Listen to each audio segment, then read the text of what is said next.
You've arrived at the Texas to Tennessee podcast, your home for your favorite independent artists, and a couple of guys you've never heard of. Who? It was Texas, it was Tennessee. It was what I had coming to me. You were unlike anything. Howdy, folks. You have arrived at the Texas to Tennessee podcast. My name's Steve. Up in your top right, or at least in my top right-hand corner, that is Dr. Gravy. Howdy. How are you, sir? I'm doing great. Happy last day of March to you, I think, if you're right. Calendar's correct. Yeah, all right, You're good. Yep. Also, want to give a shout out. I feel like we do this most of the time, but sometimes I forget. But those are the dulcet tones of Evan Boyer with the intro, with a special guest appearance by Adam Hood. Thank you guys for that. We appreciate it. This is the point. Makes me laugh every time, or smile every time. Yeah, likewise. This is the point of the show where we ask you to subscribe, share, like, do all those things. We're only going to ask once. We are going to forfeit the request for financial funds. We'll talk about that later. We have a place that I think might be better spent. Hopefully there'll be a link in the chat tonight so you can learn all about it. But without any further ado, we'd like to welcome in Pug Johnson. How are you, sir? Hey, fellas, how are y'all? Yeah, Doing good. Doing good. Not only is Soul Gravy's friend very excited to have you, I am as well. Also, Soul Gravy's super excited. He, at some point, most people don't know this, but a good chunk of my effort is spent trying to coordinate some of the wonderful guests that we have on, and your name was on the list really early. So we're really excited to have you on. We're excited to have all our guests, but especially excited tonight. So. Well, thank you, man. It's truly, it's quite an honor. Mindy and I went and, looked back through y'all's roster, and yeah, man, it's wonderful to, be included. So thank you. They look back and still came on the podcast. I know, which is wild. Yeah, I know. So we'll see how you feel about it in about 58 minutes. But yeah, we're super fired up. Pug, if you don't mind, could you just take a couple minutes and just share with us a little bit of your backstory or anything that you think we should know? So yeah, my name's Pug. I grew up right outside of Beaumont. In Finette, actually, and I've been wanting to do this ever since I was about 13. My uncle turned me on to Billy Joe Shaver, and that was when I, made up my mind that I wanted to be a songwriter, and so I've been chasing it, in some capacity ever since. Well, your uncle sounds like a genius. So yeah. Shout out to your uncle. He has exquisite taste. He was. He was a wonderful man. Yeah. All right. Well, Pug gave us a clue, Soul Gravy, on where we're going to target tonight. This is, I don't know, this is like half of our folks' favorite part of the show, which is wild because they really should just listen to the guest. But this part of the show is called Why Are They Famous? This is the Beaumont, Texas edition. Soul Gravy, you are... I think this is the first one from Beaumont, right? It's a good question. I think maybe. I think definitely around the area, but using Beaumont for this one... Gotcha. It gives you a little bit broader grasp of kind of. I want to say McDermott was it's at least in that area these days. Galveston, sure. Close enough. All right, okay. So whatever. First off, in Texas, right? We're gonna start you off for success. Here we go. Okay, all right. Gentleman's name is Tracy Bird. Yeah. I've Why is he familiar?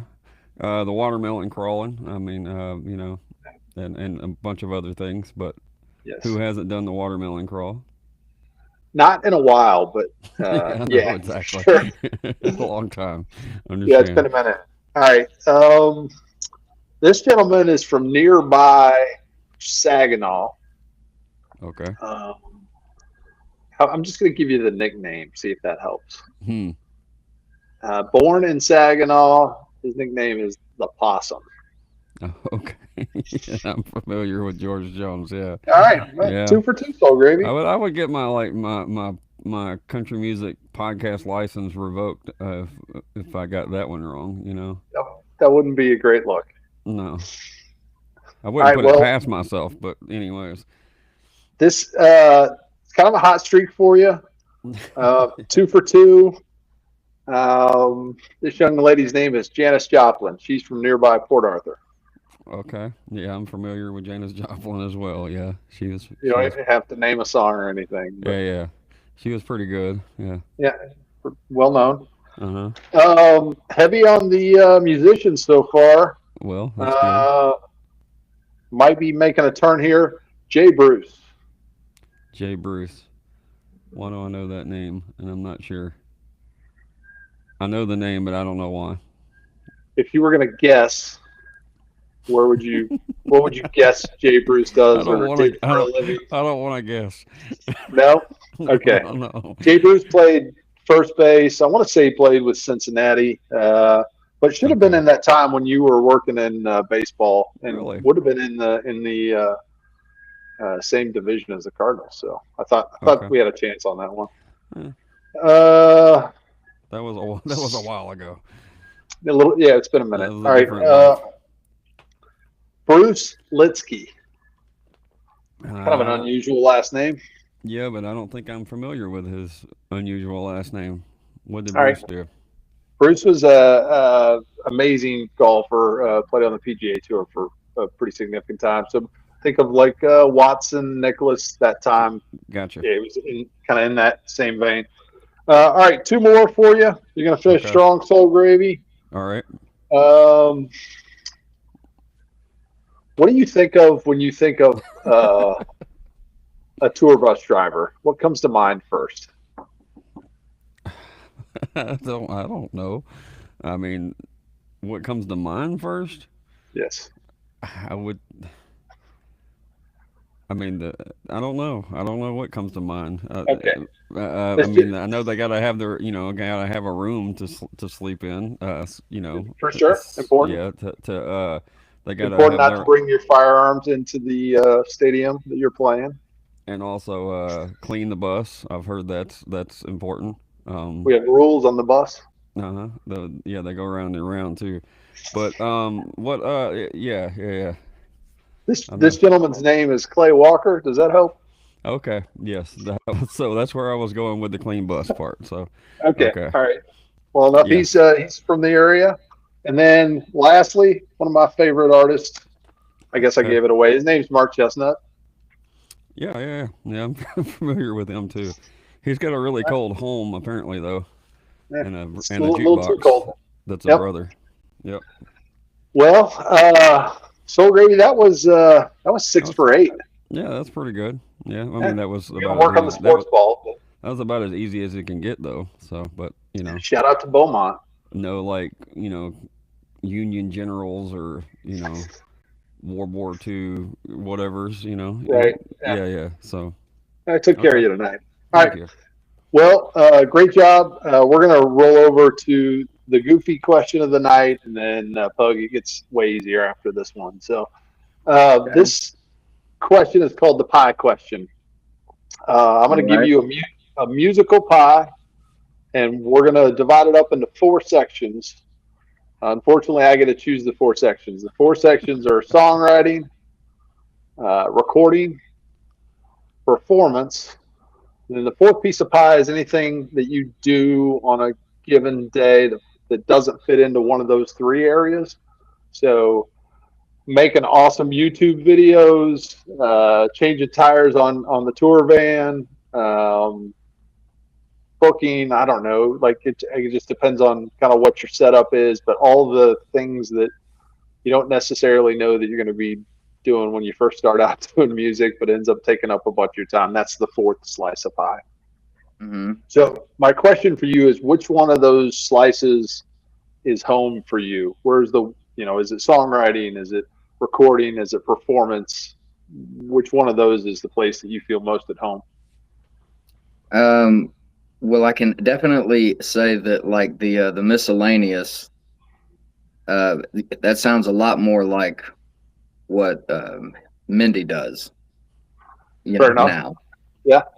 Ever since I got Mindy managing, my business, then yeah, I don't have to worry about the booking and all of that quite as much anymore, or really at all anymore.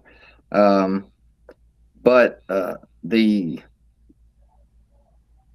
songwriting was my first thing. Like that was what I wanted to do from the get-go.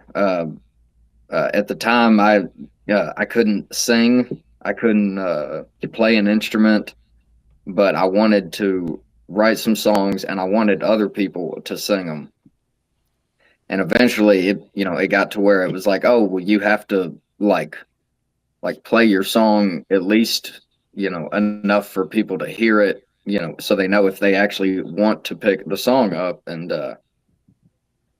so, started, doing that. And then I wound up with a band and kind of fell in love with the performance, and the recording, side of it. And so now I would say, my pie is still kind of, evenly split between the first three. Right. Makes sense. And like when I'm doing one, I'm trying to do that one the best that I can. Yeah. Or, make that aspect the best it can be. So. Great answer. All right. So I want to follow up a little bit on the songwriting. One of the things that I did not know coming into, I don't know, at some point, Gravy and I decided like, hey, we should try to talk to people that we really respect and whatnot. And I know a little bit about songwriting, but one of the things I find really interesting is how many different ways there are to get the song out. It seems like everybody we talk to has a slightly different process or way of going about to get the song out, delivered out of you, however that may happen. But I'm curious, what does your process look like? Is there anything that you would consider to be kind of unique about how you've evolved as a songwriter? No, I wouldn't say anything unique. I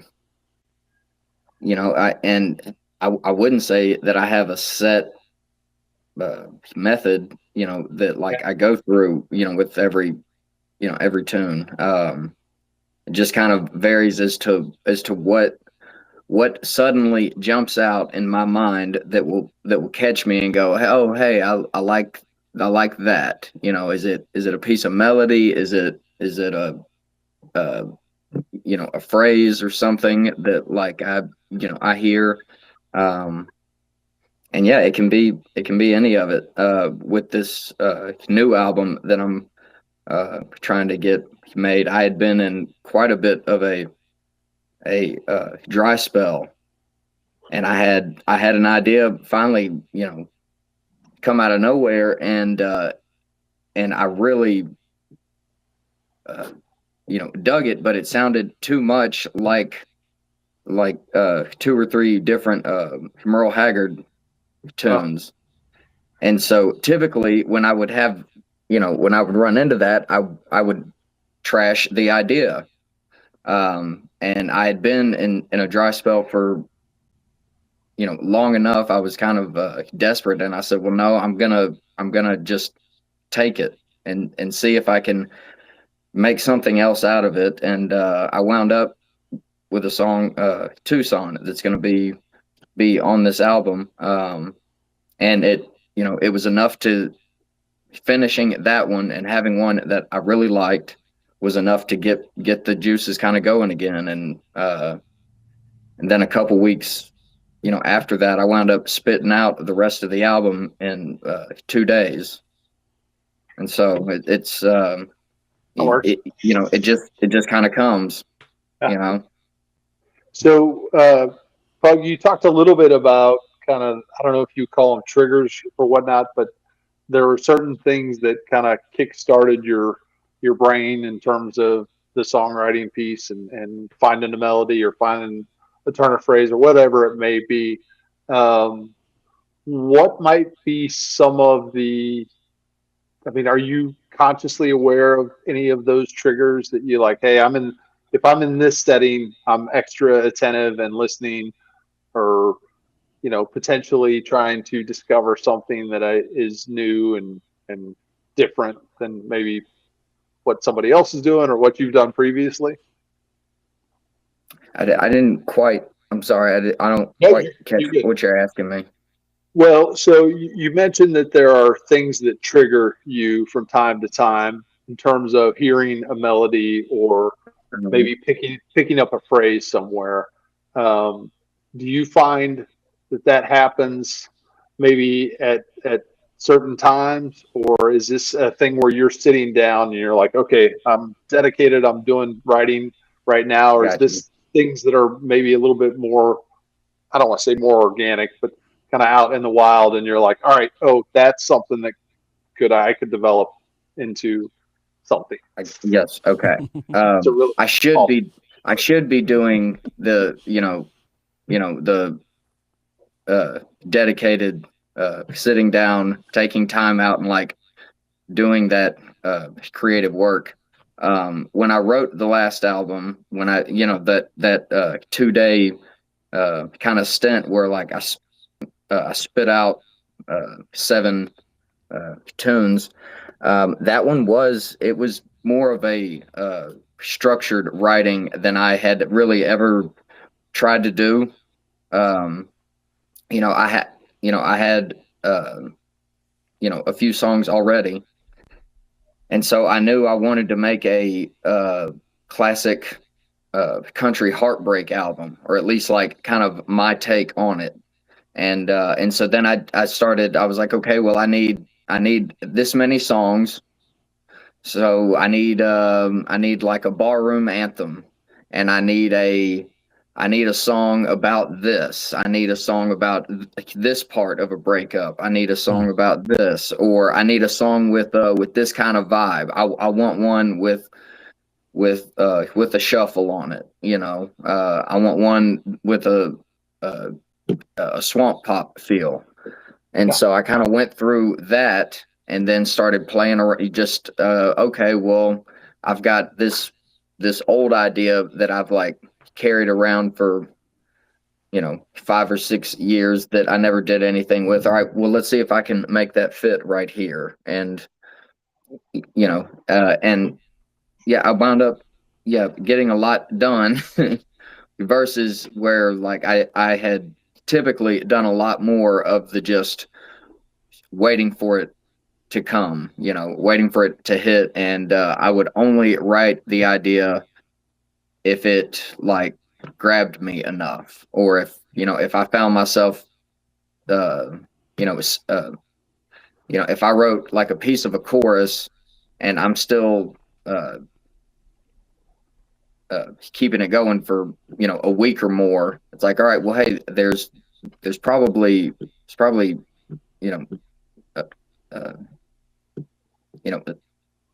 there's probably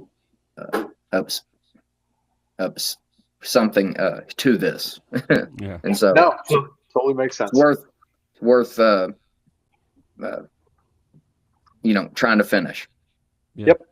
It sounds like you kind of maybe, at least in that last session, worked the problem backwards, like kind of started with the end in mind and kind of worked it backwards, which I know that's a process that some people love. Are you a notes in the phone kind of guy, or do you like to write it down on paper, or do you just have one of those awesome memories? Or I've done every one of them.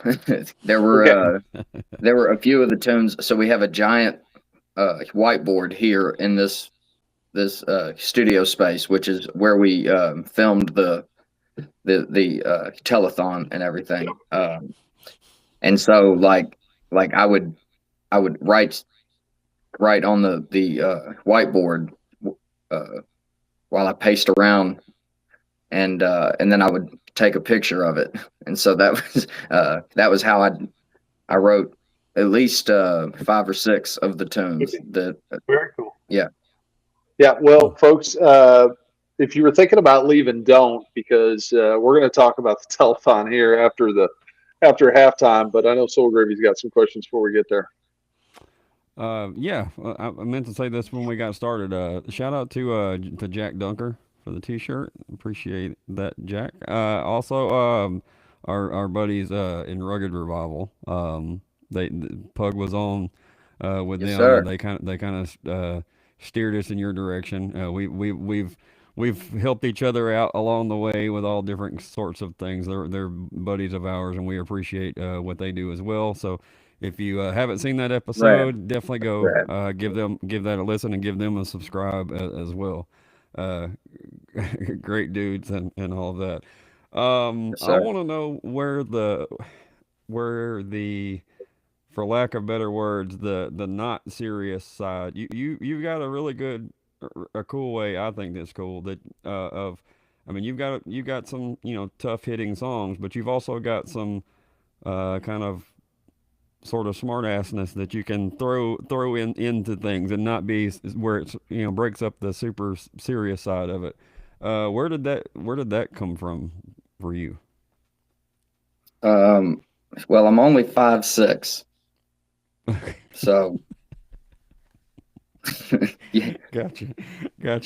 you got to figure something out. You gotta figure out how to talk good. Yeah. But no, my dad is quite a character. My grandpa was one hell of a character. Just funny men. And so I got a lot of humor off of them. And then my friends at school were, some of the funniest guys I've ever met. As funny as people think I may be, like those boys I went to high school with were ungodly funny. They were so funny. So yeah, Have you always tried to incorporate that in the music, or did that take a little while before you could kind of let that guard down a little bit? Yeah, when I started off trying to write songs. Hell, I started at 13, and all the way through high school with my first band. I was really trying to do the singer-songwriter, writing deep, meaningful things, and it wasn't until I moved to Nashville, and that was when I started writing things like Poncho and Weed Man and Buffalo Coin, and I found I was like, hey, this is fun, and nobody is doing it at the writers' nights. Like nobody is being ballsy enough. I thought, maybe that's an arrogant way of kind of looking at it, but it was like everybody was trying so hard to be cool and to be, prolific or, deep. And I would come along and just kind of take the piss out of it, and yeah, bring it down with Weed Man. Well, when I had the question written down, and then you mentioned Billy Joe Shaver, I was like, okay, you know what I mean. You know what I mean. He had some, great, deep, meaningful songs as well. But then he also had some, just crazy stories and smart ass songs and whatever else, So I was curious if there was any correlation between that as far as even Prime and folks like that. Like the first Johnny Cash song that I ever heard was a boy named Sue. Gotcha. so like that, yeah, that old tradition in yeah, in country music, the silly songs, the Mm-hmm. the stories that are just like, what the heck? Like, wow, there's a song about this, um yeah, man, I love that from a very, very early age. Good. Yeah. I mean, and I could see where it would take a bit of time to realize, well, I can do this. You know what I mean? I can not have to be, heartbreakingly serious on every song. Um, hmm the move to Nashville. Kind of how did that come about? What made you we are Texas, Tennessee. So what made you kind of take that leap and make the trip? well, all the dudes I went to college with had moved to Nashville. Hmm.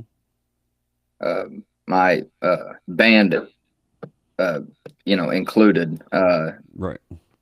When we got out of the program, it was kind of like, well, are we going to go to Nashville or do we go to Austin? And everybody wound up wanting to go to Nashville, and so I said, well, hell, I'll go up there, at least where I know a few people, even though they were all uh, just like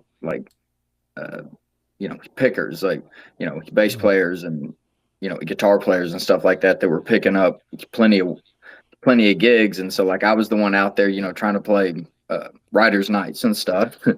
um and yeah, I got to town and everybody said it was a 5-year town. You got to be there for 5 years, and I gave it a solid 2, and I came back. I said, man, I just didn't think that was where I needed to be, uh, based on a few of the experiences that I'd had. And then right after I moved home, Sturgill like blew up, and it was like, oh well, okay, so there, this thing was about to happen. Hmm. But it wound up all right. I came to Beaumont and made some mistakes, but learned a lot. And I really, I went from playing 2 or 3 songs a night at writers' nights to playing 3 and 4 hours, by myself. And that made me kind of take the things that I had, learned in Tennessee, and the things that I had kind of found that I could do to make me kind of you know make me different in some way, and I was able to kind of really fine tune it, and in Beaumont. I got you. We do have a few people in the chat too, and then one of them actually just wanted to make sure to tell you that thanks for signing the album vinyl before you shipped it out. Not everybody, a lot of people do that, but not everybody does it. So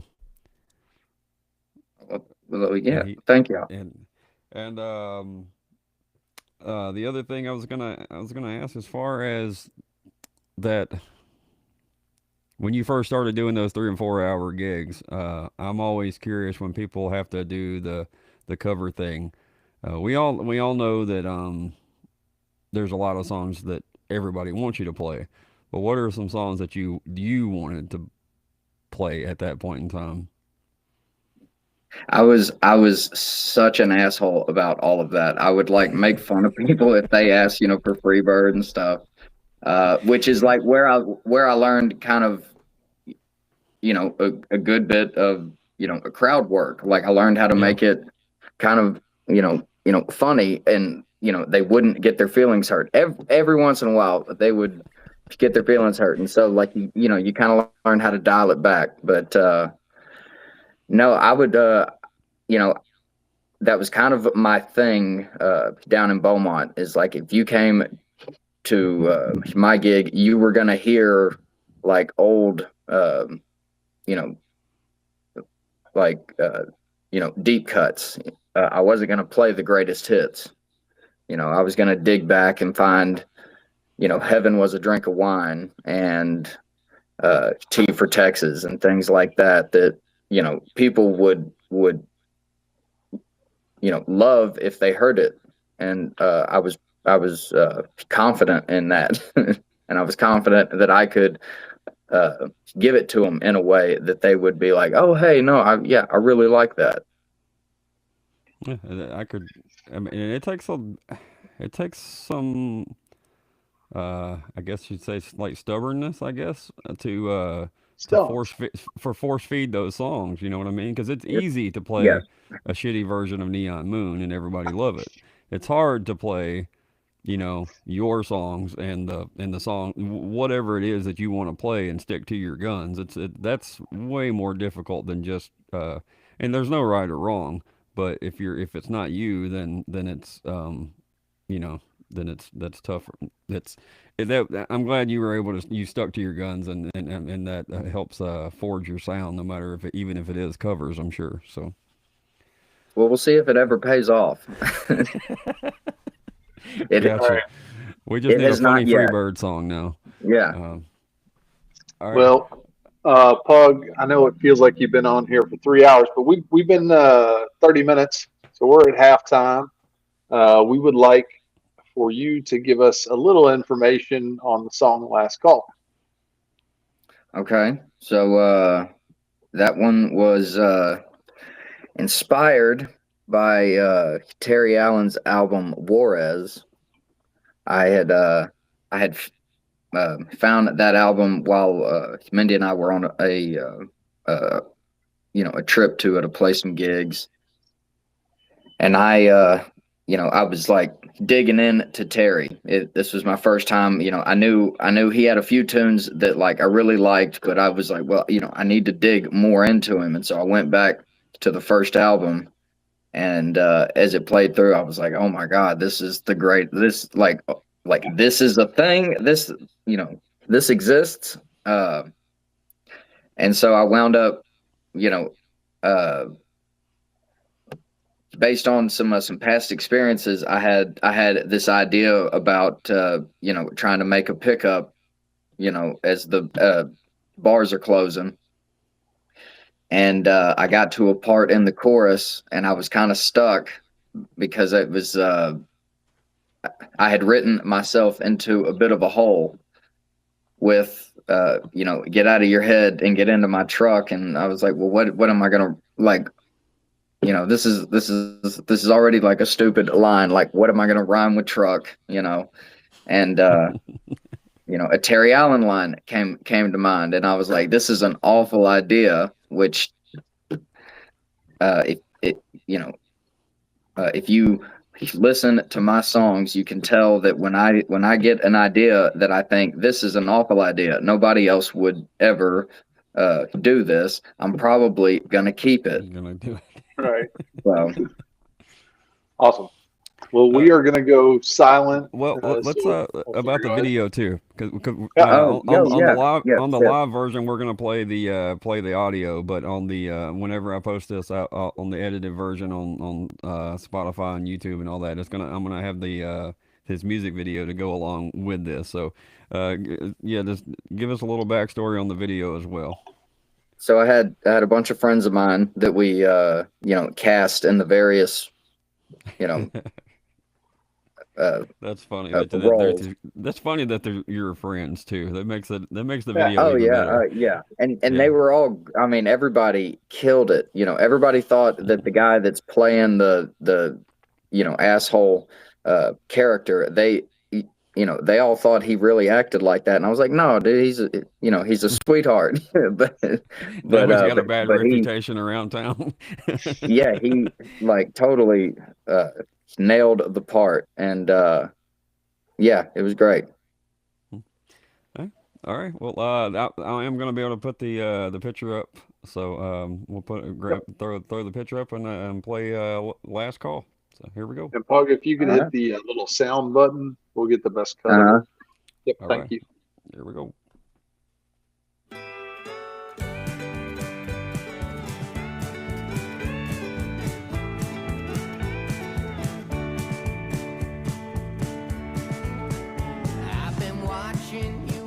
watching me, watching you all night long. Waiting for a chance to ask you to dance if they play the right song. But it's almost closing time, I'd hate to spend mine alone.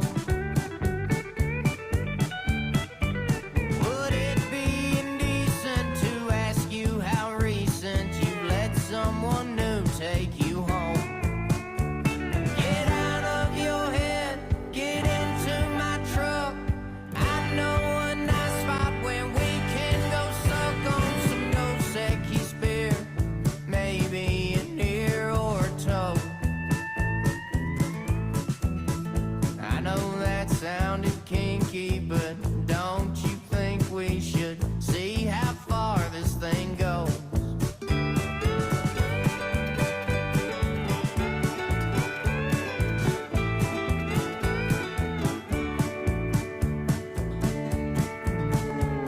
They've turned on the lights, there's already 2 fights outside. And I hate to beg, but my leg ain't as soft as my pride. In a minute or two, we'll see red and blue, and I might have a warrant or 3. So should we go slipping before they come sniffing and ruin your chances with me? Get out of your head, get into my truck. Just jiggle the handle, sometimes it gets stuck. Won't you climb up in here? Would you like a beer for the road? Before we get started, would you be a darling? Give my breathalyzer a blow.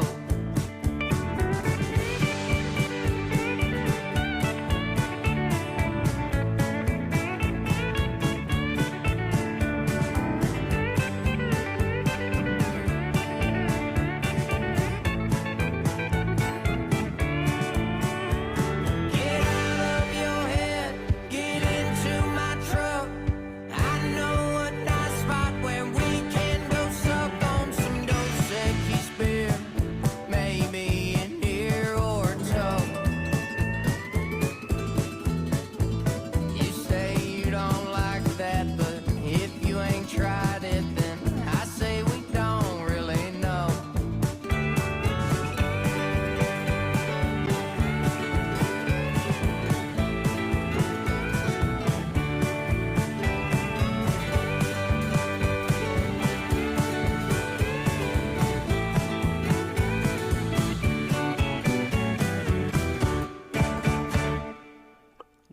Yeah.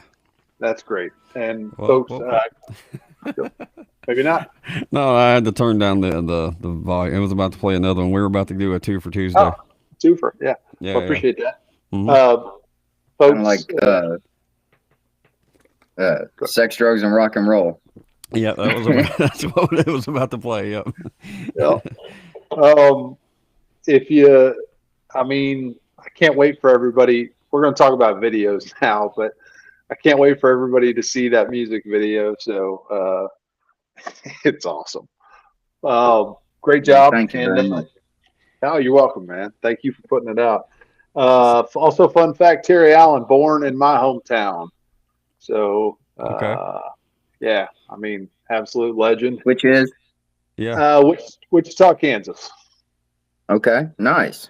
I know you thought probably from the accent that I was from Tennessee, but Soul Gravy's the one from Tennessee with that big flag there. Yeah. Right. Yeah. I was gonna say, as far musically, I would, at least I do. I think of shows that I go see, right, and who I would like to see on the same bill. Pug and Low Water Bridge Band would be a hell of a pairing. For sure. I don't know if you're familiar with them, Pug, but like musically, style wise and everything, yeah, they're talented group of guys, great dudes, but musically also, I think, yeah, And in the same vein, anyways. So Also with their Texas stuff, that they started to lean into a little Yep. bit. It even gives Yep. even more of a better feel. So Yeah, they're Virginia guys, but Okay. yeah, their music is kind of stretches all different kind of directions. So Yep. good stuff though. Yep. Good call, Soul Gravy.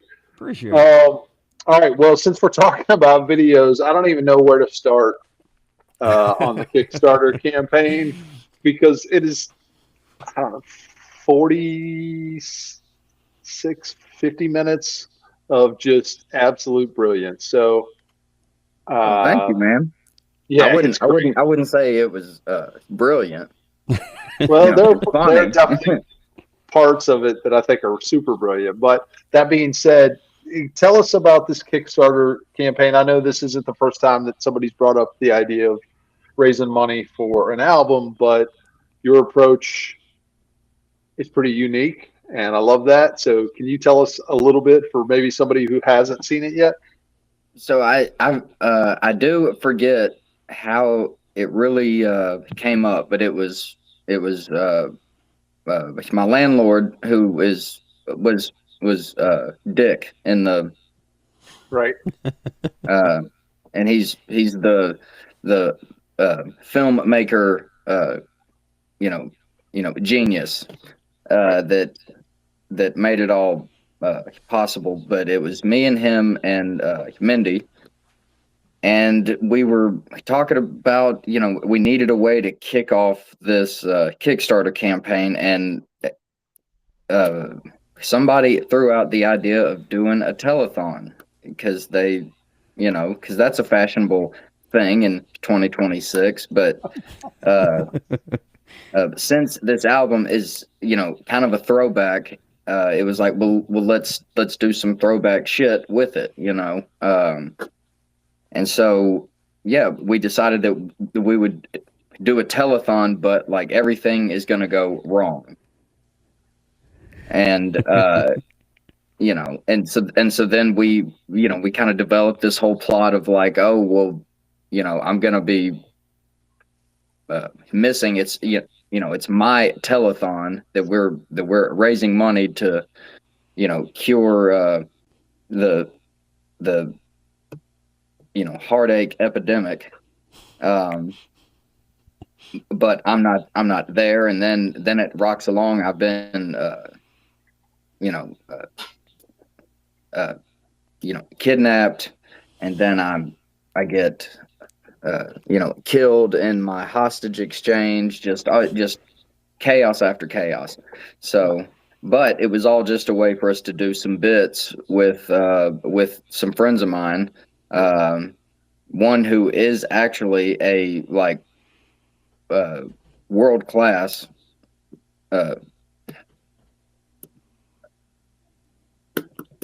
magician. Him, he really does. He came and just did. We had probably 2 hours worth of footage of Tim just doing all the different magic tricks, and there's quite a bit that we didn't have room for it to go in. So there's a lot of bonus footage of Tim just doing different magic tricks, and he's funny as hell. So, well, it's amazing, and if I were to try to describe it to somebody, I'm not sure that I would have the mental capacity to completely describe it. So I'm glad you did. But I also am curious, that feels like a project that just would get bigger and bigger and bigger, and would kind of consume itself, it did, right? And there was a lot of bits that we came up with in the planning phase that, right, as we got closer and closer, it was like, well, this one isn't getting written. We're cutting this one, we're cutting this one, and yeah. And then Peyton would squeeze in, well, we really need this one. And I'm like, no, we don't have time for that. And Peyton would find time and do it. And I'd be like, well, all right, man, that was great. I really like that. Thank you. Where can it be seen now? On go watch it on YouTube. Yeah, Okay. I think if you look up me, I think it's the second or third video that pops up right now. It is the Pug Johnson's down home solid country gold heartbreak telethon. I think that's what the name is. I don't think we ever call it the same thing twice in the entire show. I love that. Yeah, I mean, there's so many funny parts. It's great. Y'all need to go watch it. I think Dr. Gravy's going to put a link in the comments so that y'all can go check it out. It is Yep. absolutely fascinating. Don't watch it with the kids. Okay. Yes, and maybe not on full volume at work either, depending on where you work. No. Yes. So it's absolutely amazing. Thank you so much for. I mean, I know that. Trust me, I know that took a lot of effort. So, but It was fun though. it looked like it was a great time. So, my two favorite folks. I mean, I loved everybody in it, but Tim is amazing. So shout out to Tim the Magician. And then I think I'm going to get the name wrong. Was it Clayton the cook? No, that's Conroy. Conroy the cook was amazing as well. Yeah. So there are some things. I mean, there's something for everybody in there. So just go watch it. Just trust me. You're gonna enjoy it for sure. So. Well, thank you, fellas. I appreciate that. Yeah. You bet. I have to ask about just because he's a super good friend of Talbot, and then also the podcast in general. But Buffalo Coin with Mr. Teague. Yeah. That is the John Teague that I think it is, right, Talbot? Yes, sir. Know? Okay, all right. I thought so. I just Johnny wanted to Woods. make sure. Johnny Woods on that too, I think. Is he? Who now? Johnny Woods? No. Different song. Yeah, song. sorry. Never mind. Yeah. Yeah, please. That's usually what I do. So congratulations. No, just working with John, and how did that relationship come about? We're huge fans. Oh shit! Well, we went to high school together. Oh, okay. Yeah, I know. John's younger brother, Matt, graduated with me in 2008, and Matt was one of the guys that, back when I was first trying to learn how to play anything, I would, I'd sit there with Matt, hey man, teach me that Sweet Home Alabama, lick, teach me this, and teach me, and so I learned a lot from Matt back then, and they were mostly rock, listening to, Korn and shit like that, Right. But cool dudes, and yeah. Yes, John's been involved with the podcast a couple different times, so y'all make sure you go give Buffalo Coin a listen with Mr. Teague. So, the other thing, opening spots. I mean, I've seen you've got a long list of folks from from Steve Earle to Hayes Carl, which Hayes Carl, that's another one. I'm like, that's a perfect match as far as the way you write and the way Hayes writes. Thank because you, his man. isn't always. He's got the heartbreaking songs, but then he's got the slightly off center songs too. So which is what I love about the guy. Right. But just as far as when you go to play an opening spot, do you look at that any different than you do your own gig, or is it just a condensed version of the same show? No, I do. It kind of depends on who I'm opening for. Like Okay. Mindy and I just got back from doing 3 gigs with Clint Black, and you know, like he's you know, especially by today's kind of standard, he is a classic, you know, country artist, and he has that kind of like, you know, older school bit of class, you know, about him. You know, still like very very, you know, funny when he's talking to the crowd, but it's very clean, you know, and you know, mine is typically a little bawdier when I can get away with it. But when I'm on the road with him, yeah, I'll, you know, I make sure to clean it up a little bit. You know, I'm not, you know, Clint Black's crowd probably didn't want to hear, you know, Weed Man. No, I understand. Fair enough. You know, so yeah, it's just knowing who you're around and everything. I'll leave that one out. It's when to have the certain conversations, right? You know, Right. You know, there's church and there's grandma, and there's certain times to act right. So, but I've learned that it's a fun challenge in its own right. You know, there's being funny when I can, you know, let the F-bombs fly. You know, and that's one thing. But then when you can actually still be funny while like being relatively clean, you know, it feels a little better. You know. Yeah, for sure. Gotcha.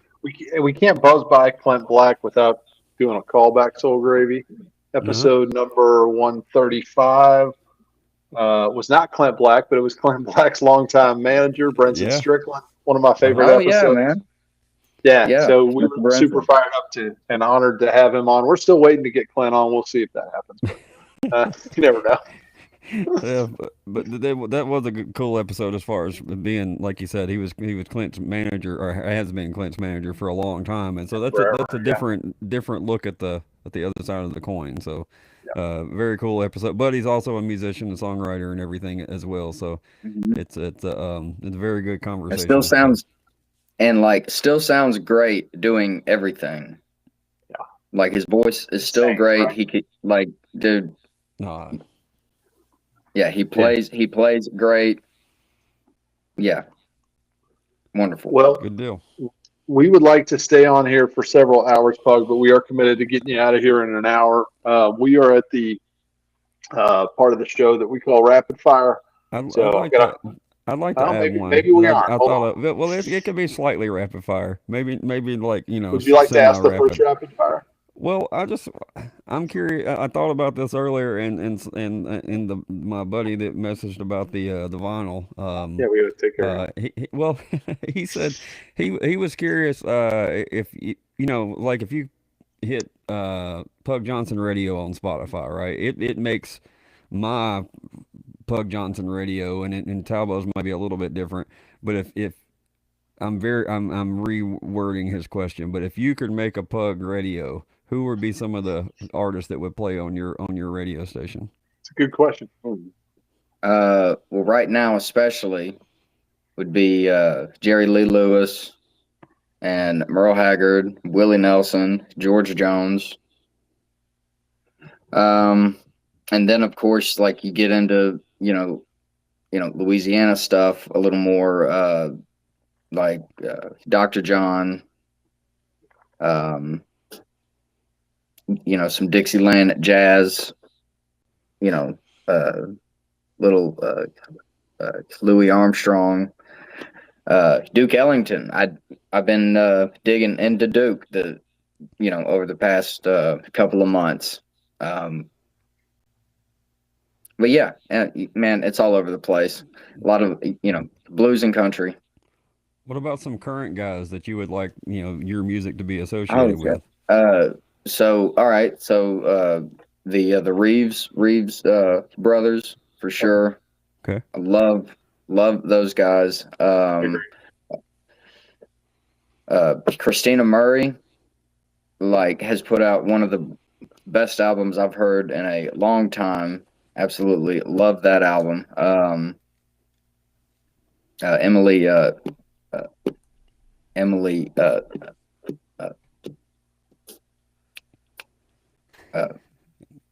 Sorry, I got one in mind. I just don't know if it's the same one. Yeah, it's the right Emily Nenning. Yes. Yep. Yeah. Okay. Thank Well, you. we were on the same page. Sorry. Okay. Yeah. All There right. we go. Just trust your instinct. Um, I was like, But as yeah. soon as I say this, I'm going to be wrong, and it's going to be somebody totally different, and it was the same person. Right. Actually, her But yeah. record is right here on my wall. Honestly, there you go. right in front of my face. yeah. Is it the new one? The Drive and Cry. Oh yeah. That one's awesome. Okay, now you can go to the more right. rapid fire. That was like just the warm up rapid fire. It's like Okay. the warm up Here pitches. we go. All right, Pug. What's your favorite chord? My what? Your favorite chord to play? Ford? You gotta pick one. Probably G. Okay. Yeah. Yep. G runs to me, or that's what's gotten me here. Fair enough. You get dinner with one historical figure. It could be anybody, dead or alive. I want to know who you're going to break bread with and what are you going to have for dinner. This is a rapid fire question. I know, right? I wish you'd have sent me this a week ago so I could have I'm thought sorry. about it. Who am I gonna historical figure? Who am I gonna break bread with?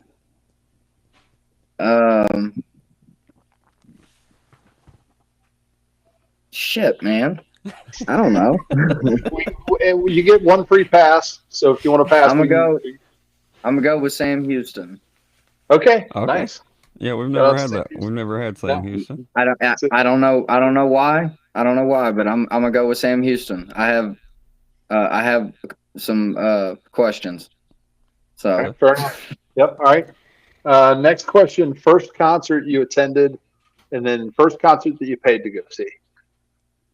first concert I attended would have been it was Mark Chestnut and Tracy Bird with, I think, Clay Walker was there. Solid They country were gold. Yeah. they were down in Beaumont. It was a big package show. Bill Engvall was there. I think Sammy Kershaw might have been there. Damn. But yeah, it was Brad Paisley was there, and he was I mean, fresh on to the scene, and his band wasn't able to make it, and so he came out and played by himself, and like Beaumont knew who Brad Paisley was after that. Yeah, I bet. Like, I bet. he won everybody. You know, I mean, it was Brad. Nobody knew, and I don't really know if there had been anybody that had come along in a while as a, an artist that could like play like Brad, except for maybe like Colin Ray. But yeah, Keith could do it, but Keith wasn't as like. Different. Keith wasn't as country as Brad was, Right. Like, anyway, sorry, I'm getting way off on a tangent here, man. That's all right. All right, and then what was the first concert that you paid to go see? Paid your own money. I have no idea. All right, fair enough. All right. I've been doing this since I was 15, man. People just kind of let me in to shit. Yeah, that's great. Yeah, that's wonderful. All right, bucket list venue. So I know you've played some pretty cool venues, but if you had to pick one, let's say one in Texas and then one outside of Texas that you haven't played yet that you would like to play. Bucket list venue in Texas that I haven't played yet. I mean, I guess maybe like a proper show at Billy Bob's would be cool. Because I feel like I've played most of the. Oh, I haven't played Floors. I think that's one of the only like iconic Texas venues that I haven't really played yet, or that like I don't have, on the books, coming up. And then the Ryman, of course. I mean that's the spot. Two great picks there. All right, I'm going to ask you 2 more questions. You get to add any of your songs to a TV show or movie. Mm-hmm. What are you picking?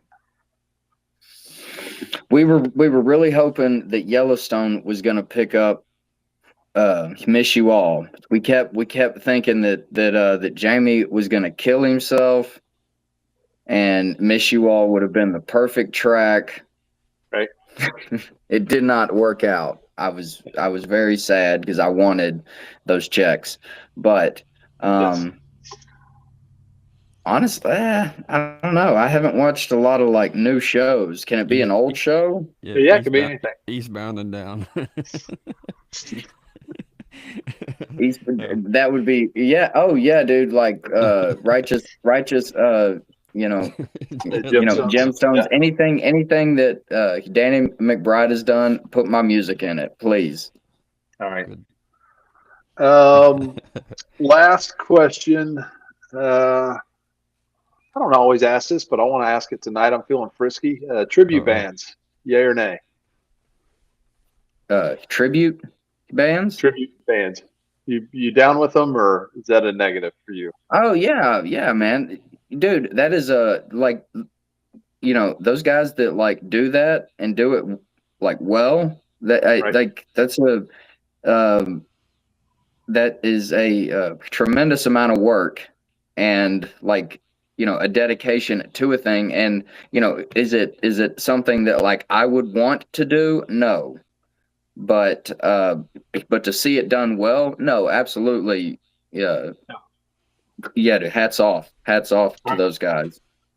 Great answer, Pug. You have survived the rapid fire. Well done. We're setting you up for the final question.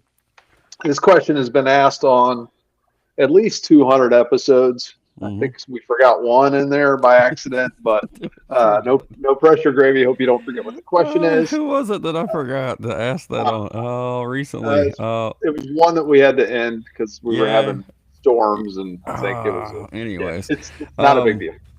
So make sure you go follow Pug on wherever you stream your music, and